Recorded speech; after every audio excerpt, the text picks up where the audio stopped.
पण त्याच सोबत जेवढ्या तुम्ही भाषा शिकाल, जगभरात तुम्ही पहा, जे जे देश पुढे गेलेले आहेत, भाषेच्या टाकतीवर गेलेले आहेत, सायन्सच्या टाकतीवर गेलेले आहेत आणि इनोव्हेशनच्या टाकतीवर गेलेले आहेत. मला वाटतं जास्ती मला तुम्हाला काही ओझं टाकायचं नाही तुमच्यावर की तुम्हीच सगळं हे काही जग बदलू शकाल.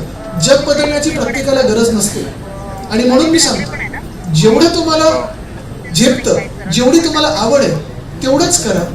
पण ते करत असताना सगळ्यात चांगलं करा, हाच विश्वास तुमच्या मनामध्ये ठेवून तेवढीच जर मेहनत केली तर निश्चितपणे आज जसं तुमचं इथे गुणगौरव तुमच्या मार्क्ससाठी होत आहे, कदाचित पुढच्या 5-10 वर्षामध्ये तुम्ही जगात काहीतरी वेगळं केलं असाल किंवा एक व्यक्ती म्हणून चांगले पुढे आले असाल आणि त्याच्यासाठी तुमचं आजूबाजूला तुमचे सगळे आहेत ते कौतुक करत होते.